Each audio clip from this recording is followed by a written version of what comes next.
Thank you so much, Umair, for that humbling introduction. I really didn't believe you were talking about me. So, Assalamu alaikum, and a very warm welcome to everyone who's back, who made it back after lunch and now willing to give up their post-lunch sleep. So, a very warm welcome to all of you. So, I'll start this discussion, but before that, just a little context. Since morning, we have been talking about strategic priorities, future, power, next, that's the theme. And, I've seen a couple of global conferences where this is the discussion now. So on global scene, everybody's talking about what's next. From now, where we go. And I'm really thankful and appreciate PSTD for putting this show here. So first of all, a big round of applause for PSTD for putting up this such a nice, really need of the hour show. ये बहुत ही कमज़ोर तालियां थी, आप लोग अभी तक नींद से नहीं जागे. Let's give it another try, please. Yes, that अब कुछ समझ आ रहा है. खाना तो बहुत अच्छा था वैसे, Adil. I thought it was a good lunch. Anyway, so PSDT team, directors, Adil and his team, thank you so much for putting this very need of the hour show, because everyone is talking about what's next. But I tell you that the conversation we are going to have right in another few minutes, we are going to have it very structured, because this is such a powerful concept, this is such a powerful subject. You can talk hours and hours, and you can be as wild as you want, and you can be as naive as you want, but we'll keep it very structured, we'll keep it very thematic. While I was doing research on this subject, I saw Dave Ulrich, who's HR guru, I'm sure everybody know him, his very recent article on what's next for HR. So all the people who are sitting in this room, HR professionals, please pay attention. This session, this next 45 minutes are for you. To the questions and the answer, and prepare your agenda for your next. For your next as an HR, as an individual, as an organization, wherever, whichever space you are. So coming back to Dave Ulrich article, so he said that, in order to understand where you want to go, you need to know where you are now, and you need to know the whole journey you made it to be here. So in last 10-15 years, HR has been on many fronts: succession planning, employee engagement, D&I, talent management, talent acquisition, employee relation, all over the place. But in last 5, 6, 7 years, everything is consolidated in majorly 4 buckets: talent, leadership, fit for future organization, and most importantly, I would want you to pay attention to this, most importantly, HR professionals' own capacity, their own capability. All of you who are sitting here, how equipped you are to handle that change, to handle that next. But the twist in the script was that, yes, we know that, this is where we stand, but what will be that single element which will differentiate and shape our future? The future of HR from here depends on the stakeholder value we create.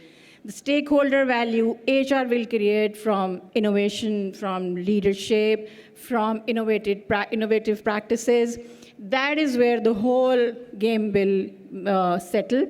And to up this game, I'll have the conversation on the similar lines with our panelists. So next in leadership, next in HR, next in technology, and next in organization. So please welcome our first guest. So I don't want to take more time. And I want to invite my first guest here. So I would like to invite Mr. Zishan Hasib, CEO Syngenta. Please give him a big round of applause. Taaliyan bajao yaar, jaag jao. Yeah, that's better. So Zishan is CEO of Syngenta and has been different leadership positions, and he was CEO of Careem as well. So we'll talk more with Zishan as we get engaged in the conversation. Welcome, Zishan. Welcome to the panel. Our next guest is Mr. Umar Ehsan Khan, CEO Dowlands. Do I have to say again that you have to clap, guys? Yeah. Umar Ehsan has been in 30 years in the field and has worked in different regions. He's been on C-level positions from last 15 years, has done a lot of transformation. So we'll have more conversation with him and we'll get to know him more as we progress in our conversation. My next guest is a very known person in the field of technology, Mr. Faisal Qamar. Faisal, can we have on the stage? Faisal is CEO Decibel and has a very good contribution in technology within the field of HR.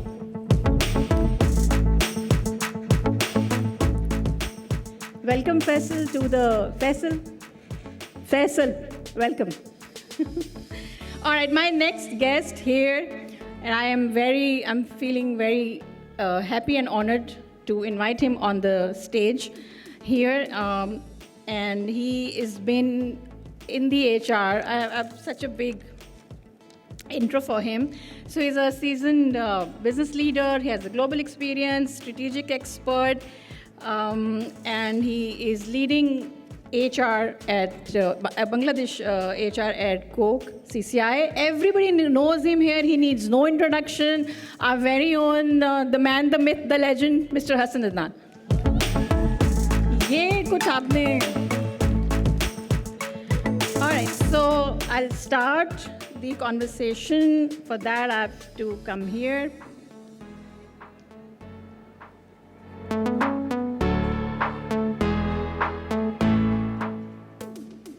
All right, so I'll start my question with Mr. Umar. So Umar, I have my first question waiting for you. So would you like to tell us, you've been into the CEO role and you have managed different regions and you have been part of many transformations. Would you like to let us know that how do you address the demand for continuous learning and fast-paced skill acquisition? And that is where I would want all of my HR colleagues who are in the field, who are in the area of learning and capacity building to please listen to this question, take your notes, and see how Umar is going to respond to the question. So please let us know that how do you handle this continuous learning and fast-paced skill acquisition, especially when you have to deal with multi-generational employees from very young to very, very young. Thank you. Thank you, Archa. And first of all, thank you for having me on this panel.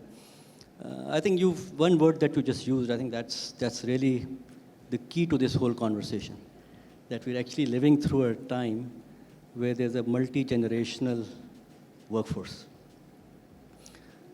If we were to take 60 years as the retirement age, by the end of this year, the baby boomers are going to be out of the workforce. But that still leaves the Gen X, like myself, the millennials, and now the Gen Z is also coming in. So when we were sort of progressing in our careers, there was only 2 generations working together. For the last few years, there's been 4. And now going forward also, there's going to be three generations. And that's not where it ends. I think the problem gets deeper because the Gen X is going to be around for more than a decade. Millennials are going to be around for more than 3 decades.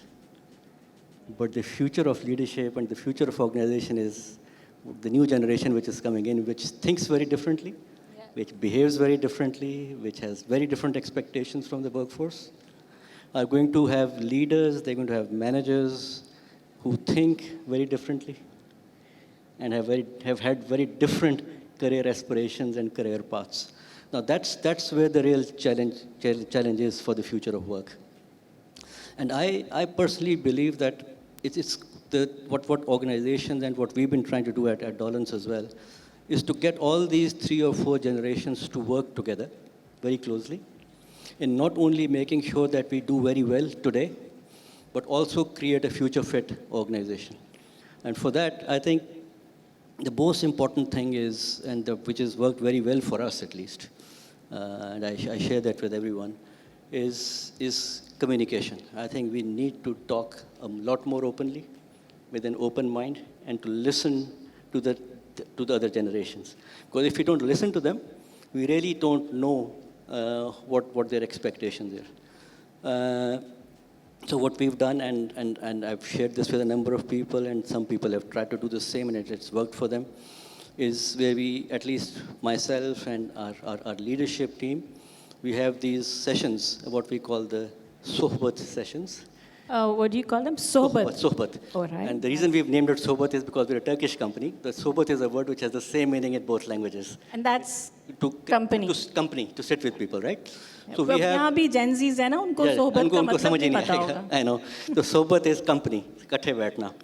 So what we do is we randomly select 10 or 12 people, and I spend half a day with them. No agenda. Just. But do you feel very relevant sitting with them? Oh, yeah. In the multi-generation? Initially, obviously, there was a bit of a problem 5 years ago. So are you Gen Z at heart? Are you Gen Z at heart? Yeah, for sure. Now I am. They've converted me. But I think it's been an amazing reverse mentoring for me. Because over there, the walls are all down. We're not talking about business. They're trying to get to know me. I'm trying to really understand their mind. And a lot of things that we've been able to pull off in the company in terms of the training and development, in terms of how our office is set up, how we do things, are ideas that are coming out of these conversations. They may not know what impact they have, but for sure the notes that I take my leadership team. So then how do you, how do you convince them that, there is a change in demand of learning and they have to, need to learn a very different skill set? Who? The younger guys or the older ones? Your audience, your employees coming from, even, by just saying that's my Gen point. Z. So Arshia, that's my point. I think the real change has to come not in the young Z, the real change has to come in the leadership. All right. I think that's where the mindset shift has to come about. They need to understand, look, we might be around for another 10 years or 20 or 30 years. If this generation which is coming in is the future of the organization, we need to become future fit as an organization. And unless we change our mindsets, unless we champion that change that's really required in the company, unless we adopt all those digital technologies that are needed, unless we understand that these kids that are coming in and this younger generation coming in has a shorter attention span, they're not going to be sitting in training halls for 5 days. They would be happier doing self-help, short training courses. And I'll give you an example. We have interns coming in every year, right? They're the very clearly Gen Zs, right? We give them projects generally which are not to do anything with their education or their curriculum, right? We throw them at the deep end, and at the end of the 6 or 8 weeks when they present, 80% of them have gone out and learned either something new, a new skill, or have even done some certification courses. That's how they operate. They'll do it. Excellent. And that's what we need to do in the organizations as well for the younger generation. So building a perspective has worked for you. Yeah, absolutely. Building a perspective. Absolutely. All right. Absolutely. All right. So building upon the similar conversation and just touching upon the multi-generational aptitudes, I would now move on to Zishan. Zishan, I want to take a liberty and ask you, how old are you? I'm CEO at this age. Can you hear me? Yes, we can hear you. First of all, thank you for it. So I'm going to turn 40 next year. Wow, तालियां बजाओ यार, वो कहीं पहुंच गए हैं, हम तो अभी कहीं इधर-उधर ही थे इस टाइम पे. So, you see, you have held position with Kareem, relevantly younger and more digital-based organization, and now you are with Syngenta. So my question to you is that how are you handling digital overload and promoting well-being in an always, on-work culture fostered by mobile devices and tech advancement? So how do you deal with it? And all of my colleagues, HR colleagues who are sitting here and who are looking to build some such kind of an initiative which are based on well-being and mental health, I would request you to please listen to Zishan, and you might get some actionable points from here. So how do you handle this? Thank you very much, Arisha. देखिए जी, सबसे पहले तो I think you mentioned about digital, right? So it is imperative to understand that technology is going to come in. Technology is going to disrupt a lot of things, right? So companies who've not adapted to technology, people don't even remember them. कितने लोगों को इधर Kodak का नाम याद होगा? या Nokia used to be such a big company, but they're now obsolete. So I think this phenomena, I would say this movement has actually started जहाँ पे technology is penetrating into our lives. अच्छा अगर पिछले 3-4 साल में चले जाए ना तो specially the period of Covid जहाँ पे we all started working remotely this was all something new for us that's where the digital overload started happening I can personally remember really not respecting the boundaries work boundaries जो होती थी रात को भी हम WhatsApp पे लगे हुए दिन को भी we were talking on WhatsApp so people were getting burnt out in fact there's a very famous research by Microsoft so they realized during the period of COVID their meetings actually increased significantly the number of meetings whereas उनकी जो productivity थी that actually went down by 21% 25% so there was a clear realization that with this digital overload people are getting burnt out. So this is a phenomena that we all must be cognizant of, and as leaders and as organizations, we must be addressing it. Now at Syngenta, by the way, a lot of people might not know Syngenta because Syngenta used to be called Siba Gaigi. Just some interesting facts. Every fourth tomato in the world is Syngenta tomato. So every now and then when you have food, even आज भी किया होगा तो there's a 25% chance you would have tasted it. तो आज जो खाना बना होगा उसमें sure. टमाटर सिंजेंटा के 25% chance. Guys, please appreciate that. So yeah, so I think we're doing a lot of things. So first of all, I think it starts with the leadership. So I myself, I try to be a role model. I respect a lot of boundaries. So मेरी जो leadership team है, I think Kiran is also sitting here. Usually, unless it's very important, I don't bother them after 6 p.m. I don't bother them over the weekends. Even if I'm sending them emails, I would not expect them to answer there and then. So I think first thing is we need to set our own boundaries and define our own boundaries as leaders. Then there are a lot of things that we can do in terms of policy. So for example, we have a flexible Friday policy that allows a lot of Gen Z, जिस तरह बात की, so a lot of people are not supposed to come to office, so they can work from anywhere they want. So this gives a lot of flexibility to employees. So now you know all the Gen Zs where to send your CVs. Yep. So उसके अलावा भी I think really educating people so mental wellness के ऊपर. So we have sessions regularly planned by our HR team and even the leaders convey that to make sure that your wellness is the foremost important thing. क्योंकि अगर आप healthy हैं, your families are healthy, you will perform well. And there are millions of researches showing if your mental health is fine and you're physically fit, you will do well in your professional environment as well. So I think these are few things. There's a whole lot of list in terms of policies that we've done, but in the interest of time, I think these are few things that at Syngenta we encourage people to do. Excellent. So I think it boils down to setting boundaries. For the sake of your own health and your own well-being, you have to set boundaries and you have to understand that, there's a cutoff for everything. Staying on technology, I'll come to Faisal. Faisal, I didn't want to ask you a question on technology, but chale, koi baat nahi, is dafa pooch hi leti hu. So we heard Zishan and we heard that, that the technology ko kis tarah se they are managing by setting boundaries. And so how, my question to you, that how you leverage data and analytics to make more informed and impactful HR decisions. Right. First, thank you very much, Archia, and it's great to be here. The first important part, there are a couple of things. In your preamble, you mentioned the fourth pillar, that HR will have to be involved in technology decision. And then Zishan emphasized enough that things are changing and we need to be ready for that change. Whether we wait or we don't wait, it's going to come. That's, is the stage where we are at. Technologists like us, we are very, very excited. These are very different times, on a global scale. We are challenged every day. We struggle every day. But at the same time, when we see the outer cloud, it's very, very green. Being a tech firm responsible for businesses to deliver their people agenda, HR analytics is one of the core strategic framework of Decibel. In one of the CONNEX in 2017-18, we launched the first HR analytics in Decibel. And at that time, I was quite clear that it is going to be a diagnostic one.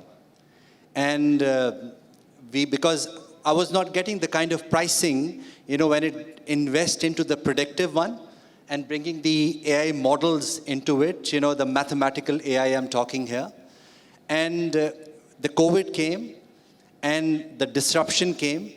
And when we look at today, it's an unbelievable scale that we can travel. And the stage one diagnostic analytics, when board is asking monthly analysis, CEOs are asking monthly analysis. And of course, when we launched, I wanted to bring speed, into the place. So the thing is, I launched analytics on the mobile first because I wanted to give that power to the C-level, that instead of you're asking anybody, an HR on the go can have the data with them, wherever they're carrying along. So when it comes to Decibel, we are pushed every day. We carry the largest HR data set in Pakistan today. Our number is close to about 400,000 active employee base in Pakistan. So we also struggle with such a large database and such a large set, how to manipulate for the benefit of our customers. We are still learning because we are learning with the technology, we're learning with the new engines coming up, and this R&D is going on, and then you hit by the generic availability of ChatGPT and this Gen AI. So coming back to that, what we did in terms of the HR analytics, what do I do? And this is exactly what we offer to our clients. The few examples, there are certain things I'm very particular in the company, when I like to see company data in terms of analytics. There are one area which is employee turnover. I use the predictive model for it. I'm quite clear that's what we built. Because I like to see the trends based on, what gaps are coming up in terms of the risk that I have on my portfolio, because I'm in the technology domain. These developers, they sneak in very, very quickly. And when you see the historical perspective, there are certain kind of developers, they're not going to stick with you for more than 12 months. When you know their prediction based on their historical data, then you can do the right kind of interventions. And I believe that if in HR, if you have a strategic perspective, HR analytics is going to help you. If you have HR analytics alone and you don't know what strategy you are addressing out of it, they are completely useless. And second, performance analytics. I am very keen. I like to see when it comes to, I like to corroborate with the comp data, with the employee engagement data, with the performance data, to like to see that where I need to go on the development strategy, for my company.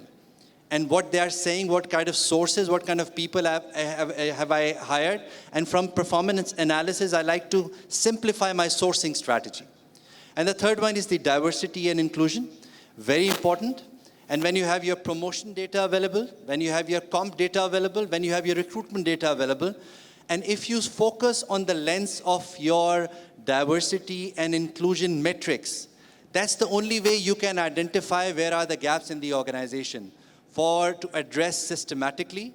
And at the same time, to make sure your equity is addressed across the organization. So that at the end of the day, my systems have to be on a single platform if I wish to have those fantastic analytics. Because in most of the companies, the part of making decisions based on the kind of intelligence we are talking, it's available. But reaching there is a journey. Because, in our company, with HR fraternity, there are multiple systems working in HR, and we are working on multiple databases. The integration part is missing. And that's, I again and again emphasize what Arshia said in the preamble, that HR has to sit in that conversation. Because whenever there are decisions on the technology, the thing is HR feels that they can outsource those decisions to IT. And the thing is, in the era we are getting into it with Gen I and Python and, kind of, situation we are coming across, I think, when you have that kind of perspective, because they are the ones who are running agenda. And the thing is, things are fascinating in Pakistan. We come across to meet some fantastic HR heads, such as you, who thrill and demand what they are looking at into their systems. So that's my little bit submission on that. Thank you so much. So, so far, we heard from Umar the power of perspective, and Zishan told us about setting the boundaries, and we heard Faisal on the importance of technology and understanding of HR building HR analytics and making decisions which are led by this data. Now, as I mentioned, the Dave Ulrich article in the morning, the very critical fourth pillar of that article was upgrading HR professionals to create the stakeholder value, because that is where the whole world is moving. If HR is unable to create stakeholder value, the future of HR would not be that bright. Building on that point, I would now move to Mr. Hassan. Hassan has been in this field for quite some time and has been coach and mentor for most of you in HR, for myself as well. And I would like to ask you, Hassan, that you have seen so much in HR and you have built so much HR professionals, and आपके शागिर्द आज बहुत सारी companies में हैं, HR heads हैं. But how do you see moving forward? How do you see that HR professionals are investing in building their own capabilities? How would you address that side? Thank you, Arshia. Can you all hear me? Okay, good. So these are my personal beliefs and personal thoughts. I will try to challenge some of the myths as well, and these could be based on my experience. So first thing, before coming to the specific HR competencies, I would say that a lot of companies have been for years and years chasing the career models which are pretty much outdated, right? In the morning, we talked about internal talent marketplace and those kind of phenomena which are very, very different. So chasing career paths, chasing the roles and the titles is not the way forward. When we talk about the internal talent marketplace, we talk about the skills. And that also brings to, because we are talking about the generations and workforce, maybe sometimes we read too much into the generations and try to put people into the boxes. What we need to do is be inclusive and apply a certain lens to all. So when I look at the career development models, the world is shifting. Even some companies are moving away from degrees into skills. So it's a skills marketplace. Irrespective of which generation is offering that, let's not label which generation has particular skill and the other generation doesn't have, will do that role and will be picked up through the internal mobility. So that's a lens that I would want to use, because by using that lens, we will not isolate one generation. So sometimes the companies are not being inclusive towards Gen Z, do not have the policies, maybe because of the leadership lens, and we have to change the leadership lens and mindset, जहाँ पे हम कहते हैं कि हम तो ऐसे ही develop हुए हैं. So this is the only way to develop the young talent as well. So we are not inclusive enough and we isolate Gen Z. At the same time, some companies try to focus on the young talent, and all their efforts in terms of the career, their talent development goes on one side, and you isolate the other generations. So by applying that lens of skills, internal talent marketplace, moving from career paths into capability paths or skills path, we can address that issue. And HR can play a role in terms of driving it. Now coming to HR capacity and capability. There are a lot of things that HR can do and a lot of things HR are already doing. So typically when HR goes in there, they go through the core HR competencies and develop themselves. I will talk about the three things more looking into the future, what future is bringing for HR. Number one is what my colleagues have already shared here. Faisal has talked about it as well. So the digital proficiency, the data and analytics, right? So after spending long time in HR, I moved into sales, headed sales for about 3 years. And over there, you realize how much data you're dealing with. So every day when you look at it, you're looking at the consumer data, you're looking at the customer data, you're looking at your distributor data, you're looking at your Salesforce data, you're looking at each and every route, which route is doing well or not. So looking at all those data, you could make a very good sense of where the focus should go in, what is working and what needs to change. HR is nowhere near there in terms of those analytics and using that data to make informed decisions. So that is number one. Irrespective of whichever generation we talk about, we need to be comfortable with data and analytics. And Faisal said very rightly, you can't outsource it, you can't leave it, because it has to be embedded in you. When you look at things, that lens has to be applied. Only then it will go and become part of your decision making. Number two, the age-old discussion why HR is not producing CEOs. So the commercial acumen, the business acumen has to be there. Over here, we were talking on lunch with someone, and someone raised this question, and I was sharing my personal experience. I'll bring it to you because a lot of young HR talent is there as well.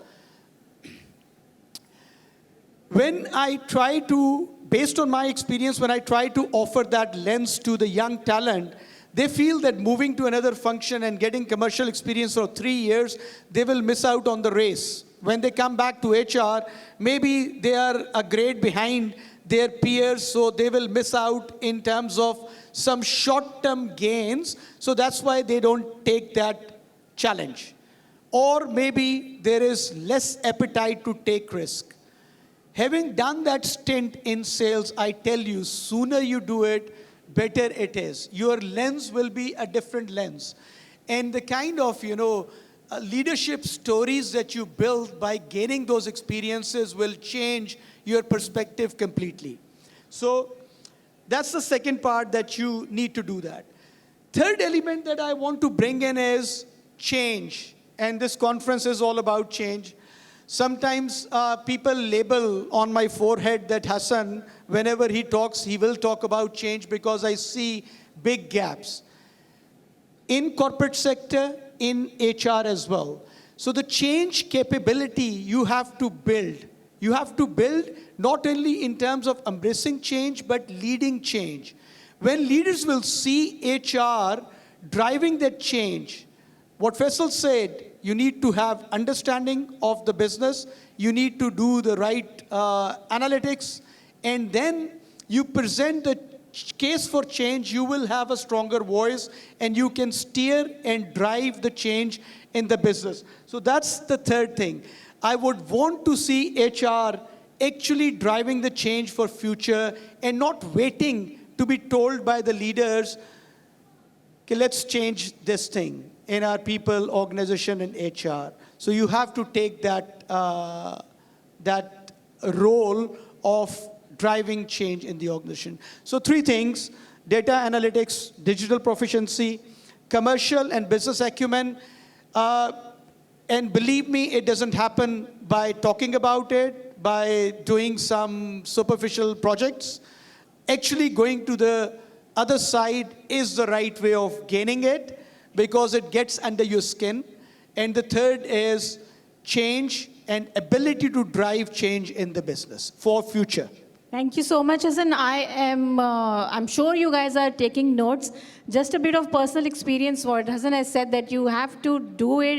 It doesn't come by talking. And I have a personal experience, a blind side, where Hassan actually, in one of the career conversations, has asked me to go on to the commercial side and take that role and understand the business and business acumens. And I think that was the best decision ever. So you need to listen to your seniors, to your leaders, their opinions and their advice, career advice to you, the way Hassan has mentioned and the other colleagues have mentioned here. I'm sure you have taken some notes and some actionable points. The last question for the panel, and I would take that with Zishan, because there's a lot of conversations. So on the global scene, there are 2 conversations. One is what is next, and the other is AI. and everybody is talking about AI and not knowing what exactly it is. Digitalization है, automation है, क्या ये 500-600 लोगों की जगह 500-600 robots आ जाएंगे? So there's a lot of conversation. So what all I want you to ask is, how do you address employee concerns around AI replacing jobs or impacting job security? It is linked with just what Hassan has said. So guys, please pay attention. That's the last question for our panel today. Thank you, Risha. So I think before answering this question, I wanted to briefly touch upon what Hassan has mentioned. I think very relevant point for the entire forum, because HR, in my view, is a custodian of culture for any organization, right? So Hassan had mentioned about 3 things. I would want to add 2 more things. And I think the first thing out of that is purpose, right? If we talk about Gen Z, if anything that attracts them the most, that is a purpose-driven organization. That's why you see leading organizations across globe stressing so much on purpose. So I think as HR professionals, wherever you go, wherever you're thinking about, do make sure that you're incorporating that mindset of delivering the purpose and delivering the impact. Only then you'll be able to attract a lot of Gen Z. And the second thing is diversity and inclusion. Now I keep on giving this example again and again in every almost forum. And I keep usually giving comparison of Pakistan and Bangladesh. Similar countries, similar workforce, 70 million workforce in both the countries. Their GDP is $100 billion more than Pakistan's GDP. There was a research that was done, and there were many factors, but one of the biggest factors was female inclusion. 34% versus 18% in Pakistan. So it is a proven business case that if we are not including diversity, and it's not only related to females, it's other things as well. But I think we need to take the first step in Pakistan at least. If we don't include female in our workforce, then there's a big problem in the organization. I think so I wanted to add 2 more things on what Hassan said. One was the purpose-driven organizations, and second is D&I. And I clearly think that HR can play a very, very pivotal role there. Now, sorry, coming back to your question where AI threatens the people or not. Now, I think the reality is, first of all, as leaders, we have to be very transparent in terms of communication. AI will for sure replace some of the jobs as well. But it's not really about really replacing those jobs. So we need to make people and our colleagues realize that we need to really upskill our technology, upskill our ways of working as well, upskill our knowledge as well. So I think that's the first thing. So AI, if anything, in my view, complements their current skill set. And colleagues who are going to adapt to that will really succeed. So I think few things that we do, and I personally do, is one is transparent communication, telling them that yes, this is coming. We cannot run away from this. I gave you an example of Kodak, Nokia. Those are, everybody knows about them. So even as individuals, if we don't adapt, we're going to be outdated. That's a very important thing to really accept that. Secondly is, coming up with programs where we are actually educating them on technology. So in Syngenta, we have a program called Let's Get Digital, where our digital teams who are slightly more tech savvy would invite the wider audience, educate them on basic tools like Excel, AI, ChatGPT. So I think these kind of programs are very, very important. And lastly, I think we need to start making sure that we're talking about future, we're talking about technology, but from a culture and leadership behavior point of view, what are the examples that we're going to set? So I think these are 3 things that, at least in Syngenta, we try to do: transparent communication, really upgrading their skill level, and lastly, demonstrating the right behaviors to accept technology and use it to their advantage versus thinking that it's going to replace us. Thank you so much. So guys, you will not be replaced with robots if you keep upskilling yourself. So a big round of applause for the best of best industry leaders. Hassan, Zishan, Umar, Faisal, they have made time and come here. That was not a applaud I was expecting. One more time, give it one more try, please, for 30 seconds. Yeah, keep going, keep going, keep going. Thank you so much. Thank you so much.